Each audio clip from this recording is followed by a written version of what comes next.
In the previous video, we saw how a single point light illuminated the entire scene.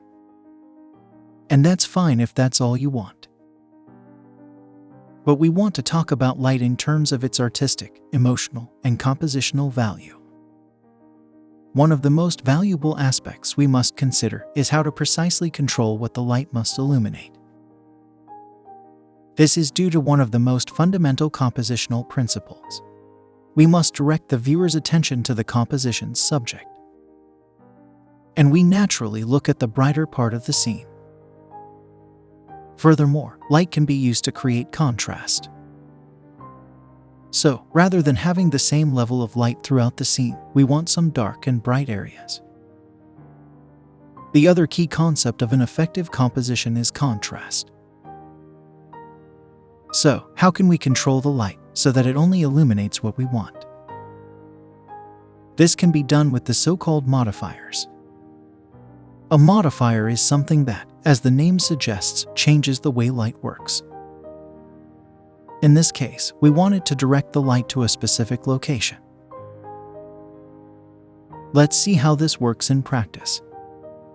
There are a lot of modifiers here.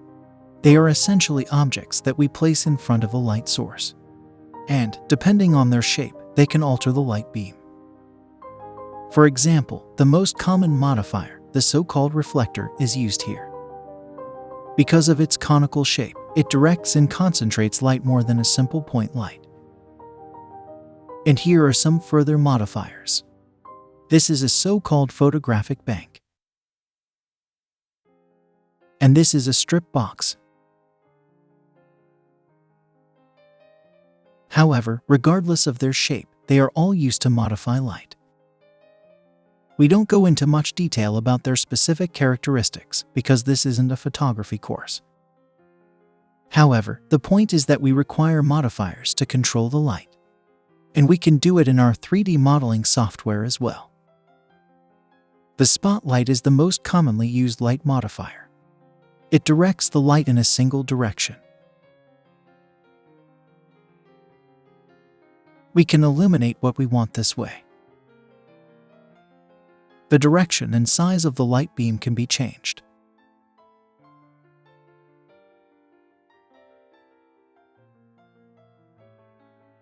Consider this scene in real life. It has a diffuse lighting.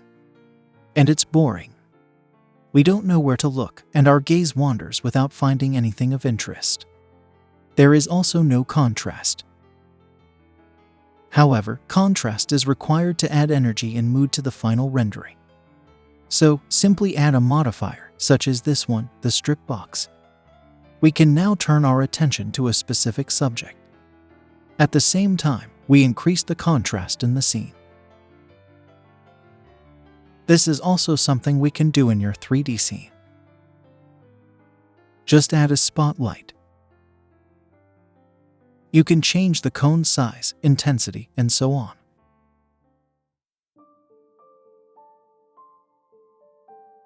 In this way, you are focusing the observer's attention to a specific point, that is, to the subject of the composition.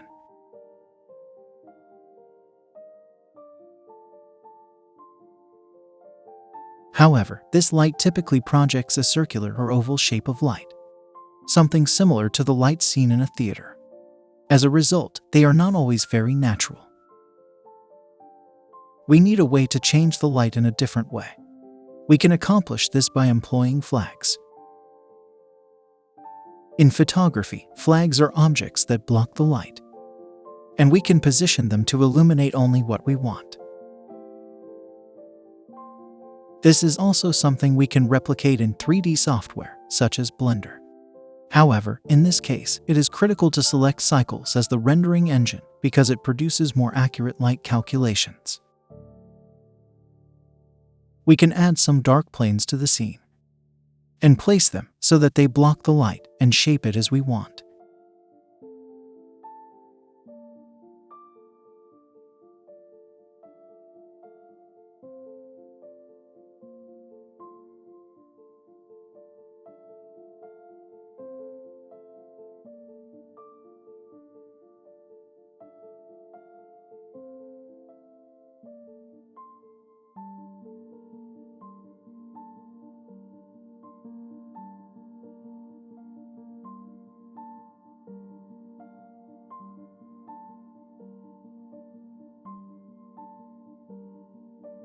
and we intentionally use this term, shape.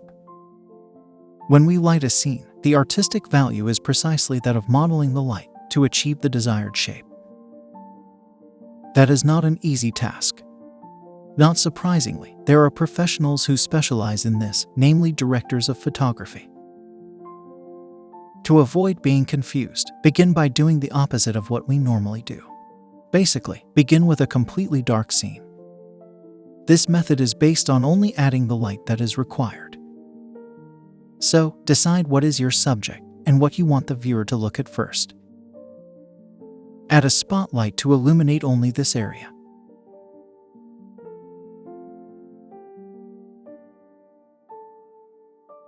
However, as previously demonstrated, flags can be used for practice and greater control.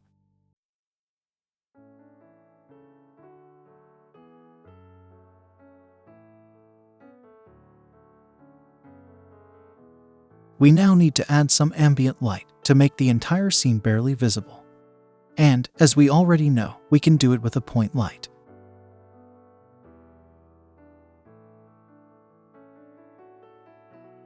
But you can also do that by simply adding a default ambient light. In Blender, you can do that in the World Properties tab by adding a background surface and adjusting the related strength. We must now add some contrast. The basic concept is to alternate between bright and dark areas. Clearly, the bright areas should not compete with the main subject. As a result, reduce their brightness. Again, you can do this with a spotlight.